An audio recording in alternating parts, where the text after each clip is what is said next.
It's all about the game and how you game. It's all about the game and how you game. It's all about the game and how you game. It's all about the game and how you game. Like a good little game with a smoking game. I am the game and you're gonna game. Game.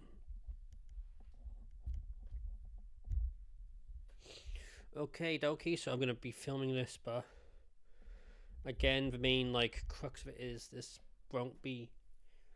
I'm filming this, but it's going to be, if you see me wearing the same, clothing or anything, throughout different days, that's because these will be filmed, in batches, and then after the batches, there'll be different movies here. Boom. Then I'll be released on YouTube on different days, so that means there's gonna be different ones. I'm gonna just basically just say that here. That happens. But what I'm gonna be doing, this is gonna be the first episode, is gonna be longer. It's gonna be super duper longer than usual. And what I'm gonna be doing, hopefully, is I'm going to be doing basically a batch of videos. I'm going to release them once a day for the entirety of the month of October at midday. So it's going to be really weird because I'm going to be coming in and at lunchtime when something happens, I'll be, I guess, watching me. I'll show up. But yeah, so I'm going to do a 31 hopefully new videos. By the end of next month, there'll be new videos. One video a month. And it's going to be a 15-minute... I was going to call 15-minute power hour, but I realised that's Game Grumps. Game Grumps are 10 minutes, so 15 minutes. Basically, each episode will be 15 minutes. Except in this episode, of course, the episode has been explaining it. 15 minutes each. And I'll be doing my thoughts on horror or horror adjacent films and episodes of TV shows. It'll predominantly be TV series based. I'm gonna cheat it a bit, and it's gonna be TV show based because TV episodes of Tales from the Crypt, they're 20 minutes long. Movies an hour or so long. So there's gonna be some horror movies scattered around, bleep bloop bloop bloop bloop. But mostly horror TV shows. So if you see my views on Tales from the Crypt, that's because Tales from the Crypt episodes will be quicker to watch. As soon as I watch them, I can then record my thoughts on them. This obviously I'm pointing up at the well, it's down. No, it's up. No, it's down. It's down. Sorry, I'm used to pointing it upwards. No, back in the old days, it was upwards. Down. Yeah, the name of the name of the video is down. It's not up. I don't know. It's pointing up. We Harry. Yeah.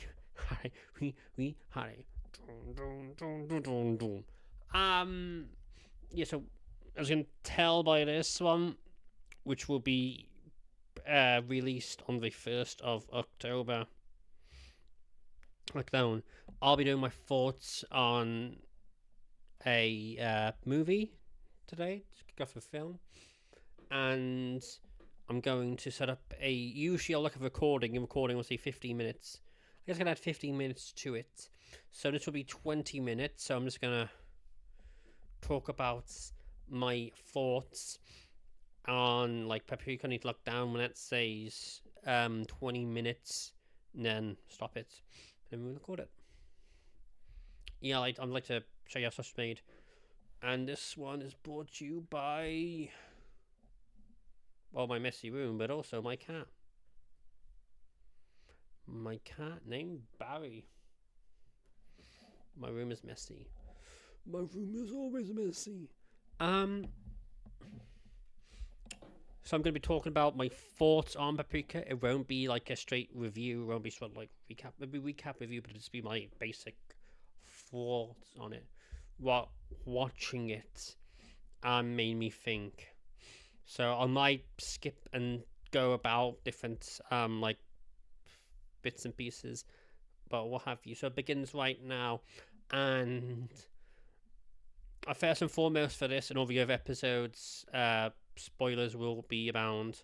So I'll be like recapping and talk about my thoughts and such, and it's be like in special one. So this is gonna be it. Spend 20 seconds on. And Paprika, I saw it on Netflix, and the first thing I did was check see if Netflix had Perfect Blue on it. Netflix didn't, but has this. Paprika is based upon a novel of the same name. The story of it, this was released in 2006, so it was 2 years before Inception.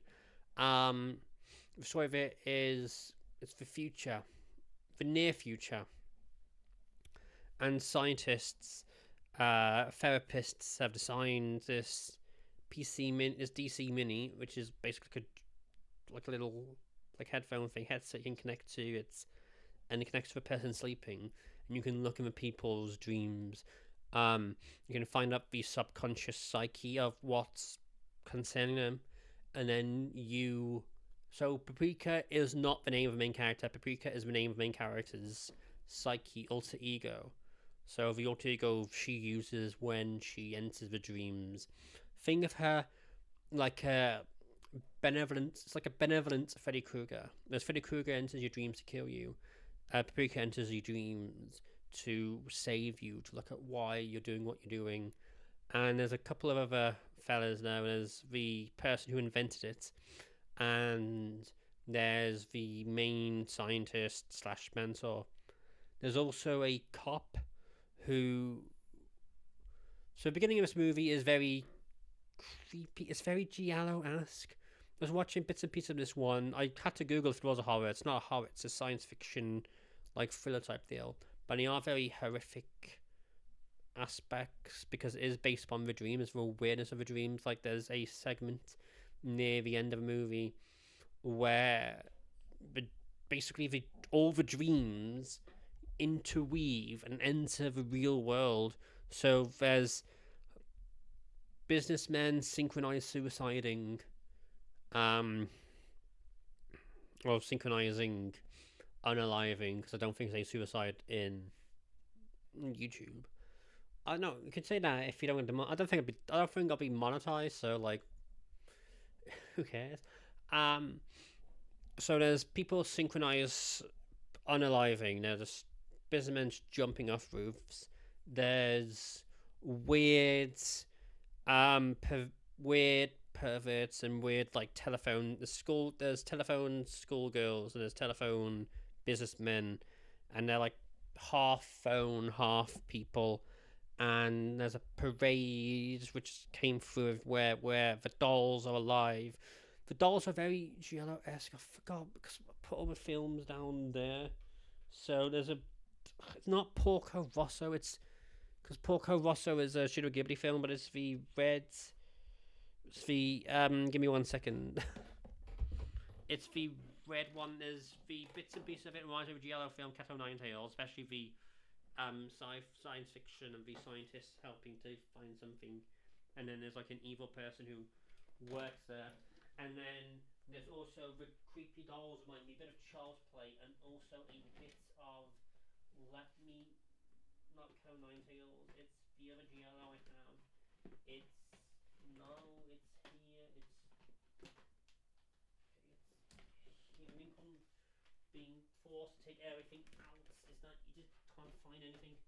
You need to put everything back in again, and it's really not good. I was like, hey, why don't you keep this? And okay, I'm gonna just search for this now. And what's really cool is the characters are.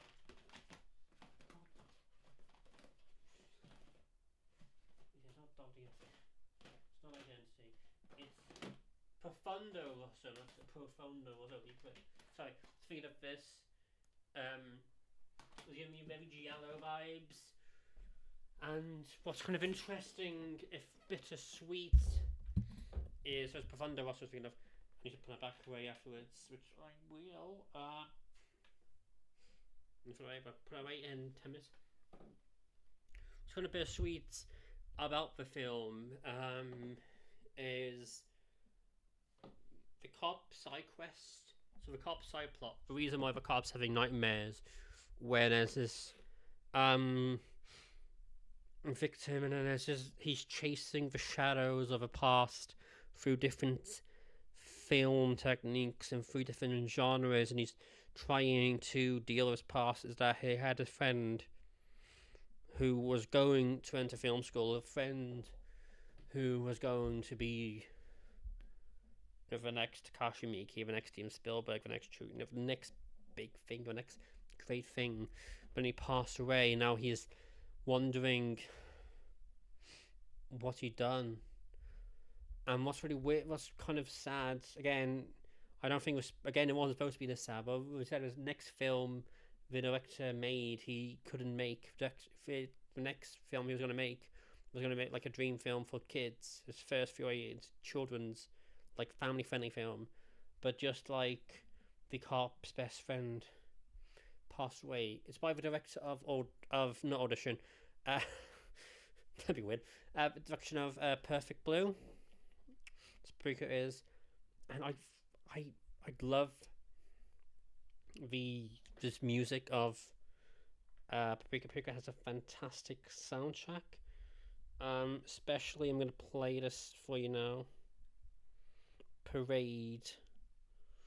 It's gonna sound a bit weird. I'm gonna play a bit of a snippet from the soundtrack.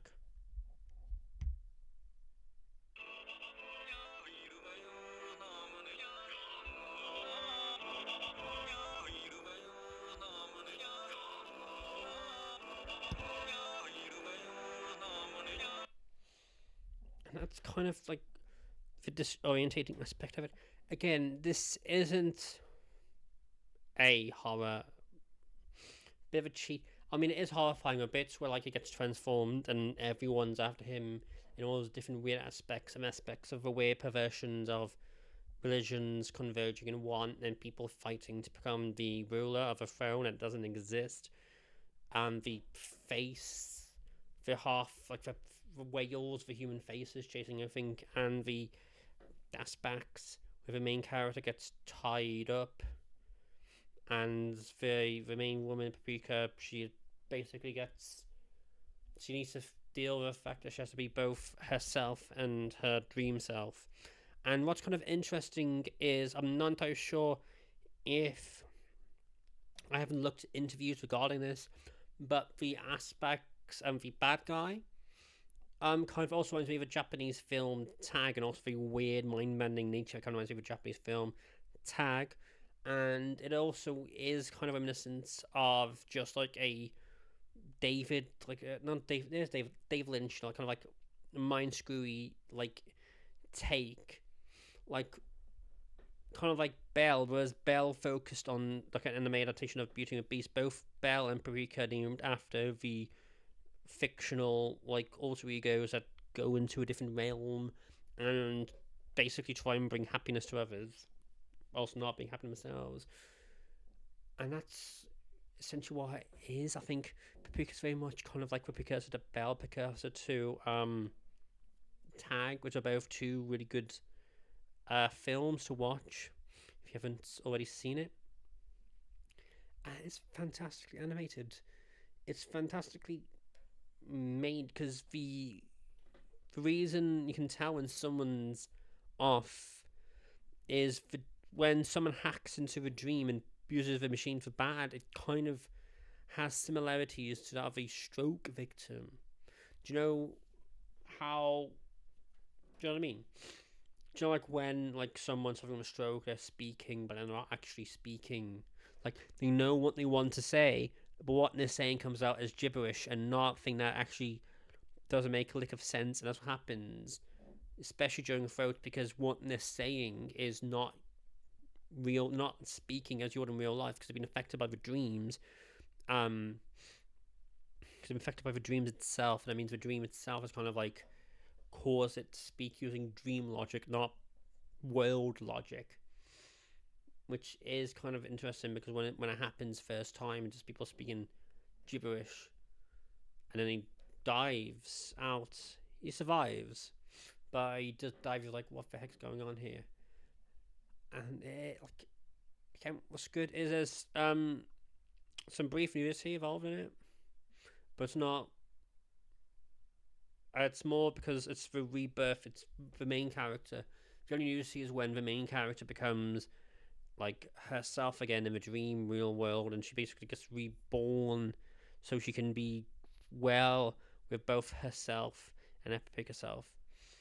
And it is that kind of we're going in for when it comes to the main director's work. I forgot his name now. It's kind of sucks. I forgot all the names. So I'm just saying like a main character and like da da da. And what I do like about it is I think they toned it down a bit from the original novel, because the original novel, the main bad guy or the main bad guy, like main dragon, main person in charge, was like his bisexuality was more pronounced, but the director thought it just made it seem like it was the message of the novel was stating that bisexuals were bad, so he kind of like toned it down a bit, and he also kind of toned down the creepy guy who, the creepy homosexual guy. They made it more subtle because they wanted to focus more on the characters itself, and they wanted it to less be more like demeaning. And that's the thing. It is like one of the side characters. Another creepy aspect of it, which I think does about, is the fact that when Paprika goes into both dreams, she realizes that the bad guy is causing the people who are dreaming to turn into husks themselves, just to break apart. And that is something. It is about the ego of the superego. It's that kind of thing, and it is a fantastic. I would highly recommend Paprika, because that's what I would just say. I would just say highly recommend watching it. It is. I mean, I do prefer it to Inception, because, well, the art of animation compared to the art of live action is that in animation you can be wacky. Animation you can just go for it, you know what I mean? Like Inception was tempered by the fact also Inception is supposed to be like dream logic, but not like too dream logic. So the for the mark won't catch on to a fact of a dream. Whereas Paprika was a film released from the same time, 2 years earlier, I believe it was, where again, the dreams can be political as ever, because the dream is there to help out the people. And I was watching this one, and it reminded me of like when I was in secondary school. I had like this really like some idea for a film where it was just basically Breakfast Club meets Nightmare on Elm Street. And I watched Paprika, was like, man, this is the film I was thinking about, because I had an idea for a movie where basically a part of it was, I was just going to say university, because I was in secondary school. I thought university was just secondary school, but like older.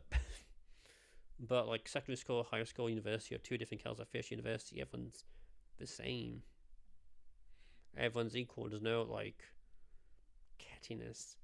So I would probably make a film again, but maybe put it back on the high school level, not the university level. But my idea for like a film I had, which again was also apparently like already done before by DuckTales, was essentially 5 teenagers from different walks of life, again with Breakfast Club. And they all get together and they all create this dream machine where, like, if you just type down the, like, it's like the Death Note, I guess it is. So even like my dreams and my ideas for films aren't really that like. So basically, if you type down the name of a person and you know the person's name, her face in your name, you can enter their dreams. And so the 5 people would just do it for. Hi, Barry. 5 people, teenagers, would use it for their own personal gains. But the main plot twist would then someone would steal the dream machine, and then like I would then do like the next 5 minutes, 10 minutes, all 5 main characters get killed off. Just, and then the last 20, 30 minutes we'll focus on like another character, detective character. Cause like, yeah. But anyway, Paprika, yeah. Fantastic film, highly recommended. And that has been it for today. I'll do more episodes, and goodbye.